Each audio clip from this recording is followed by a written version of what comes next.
Bom dia, pessoal. Deus te abençoe neste dia, nesta quarta-feira, dia 17 de junho. Eu quero comentar com vocês, trazer uma breve meditação nos textos de 2 Samuel, nos seus capítulos 11, abrangendo capítulos 11 e capítulo 12. Capítulos 11 e 12 são dois capítulos de 2 Samuel que eu os reputo assim muito tristes, porque se trata de um desvio de caráter momentâneo, mas é um desvio. E é um desvio que qualquer um de nós pode cair. Eu tenho um sermão que eu chamo Cuidando das Tuas Janelas. São as janelas da nossa vida. E os capítulos 11 e 12 de 2 Samuel fala do rei Davi, que deixou de ir à guerra, que era a sua obrigação, mandou os seus soldados e ele ficou em casa. E ficando em casa, ele estava com a mente desocupada, descansando, passando o dia lá no seu palácio. E nesse descanso, nesse desocupar, nessa ociosidade, o inimigo quis traí-lo, quis pegá-lo de alguma forma. E conta o texto de 2 Samuel, capítulo 11, que Davi estava descansando no palácio. Diz o verso 2, certa tarde Davi se levantou da cama depois do seu descanso e foi caminhar pelo terraço do palácio. Enquanto olhava do terraço, reparou numa mulher muito bonita que tomava banho. E Davi mandou alguém para descobrir quem era a mulher, e disseram-lhe: é Batseba, filha de Eliã, e esposa de Urias, o hitita. Era um dos melhores soldados de Davi, ficava entre os 30 melhores soldados de Davi. E o texto continua: então Davi enviou mensageiros para que a trouxessem e teve relações com ela. E Batseba havia acabado de completar o ritual da purificação depois da menstruação. Ela voltou para casa e, passado algum tempo, quando Batseba descobriu que estava grávida, enviou um mensageiro a Davi para lhe dizer: olha, eu estou grávida. Então houve ali um adultério. Davi, no seu descanso, na sua ociosidade, devia estar preocupado com o que era dever de todo rei. Ele terceirizou o que devia fazer, não vigiou as janelas da vida e olhou para onde não devia e permitiu que a sua mente caminhasse, passeasse, vagasse, e os desejos carnais vieram à tona. Que mensagem a gente aprende aqui?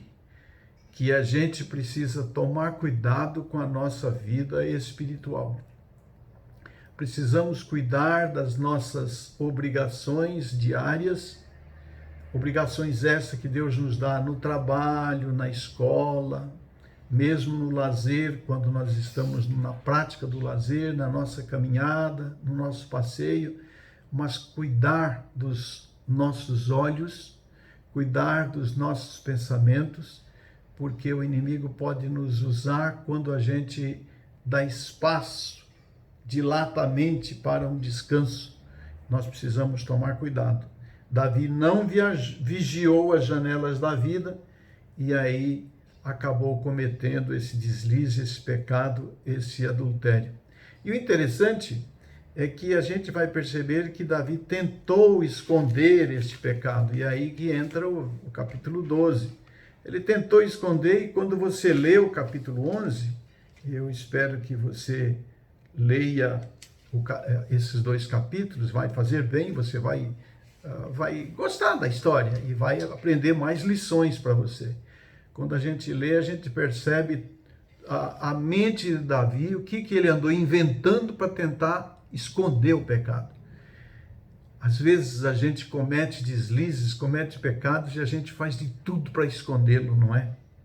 Esconder da sociedade, ou esconder às vezes até do próprio Deus. A gente esquece do que está escrito em Lucas 12, 2. Nada está oculto que não venha a ser revelado. E nem tampouco nada está tão escondido que não venha a ser mostrado. Então não adianta. O pecado vem à tona. E o pecado de Davi veio à tona. Não teve jeito, foi descoberto. Leia lá o capítulo 11. E qual foi o resultado? Davi foi punido. Davi foi julgado por Deus.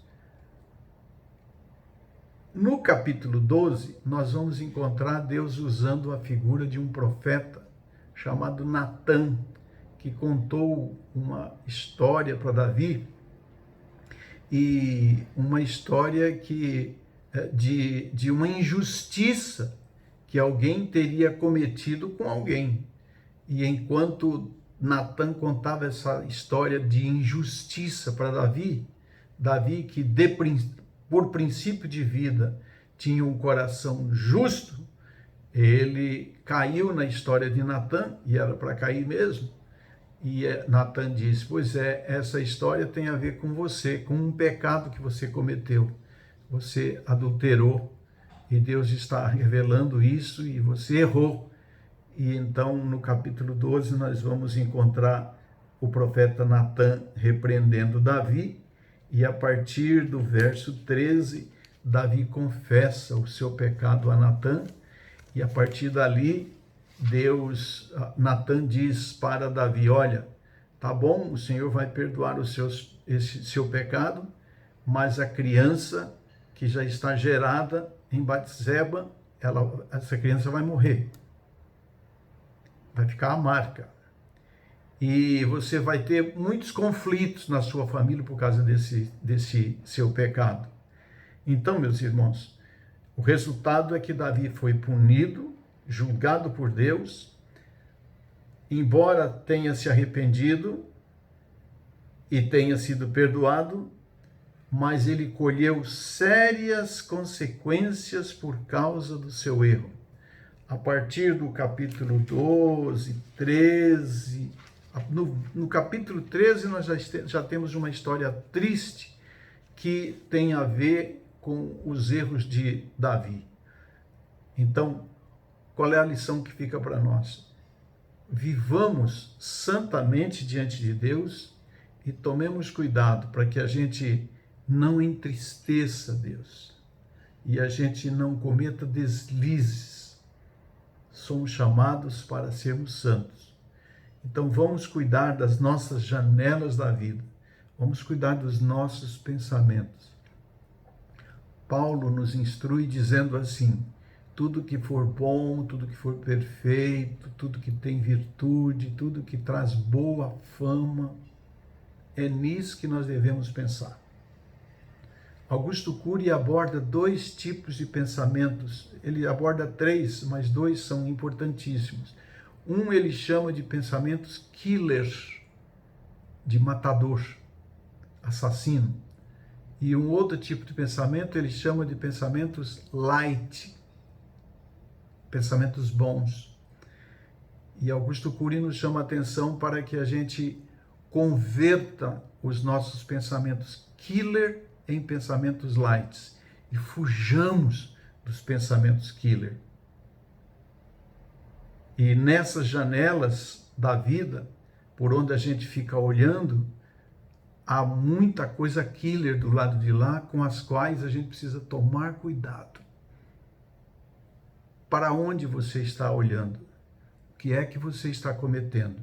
Lembre-se, por mais escondido que seja o seu pecado, Deus sabe e Ele pode revelar. Então, antes que isso aconteça, confesse os seus pecados, se cuida com quem você anda, o que você anda falando e o que você anda fazendo ou pretendendo fazer.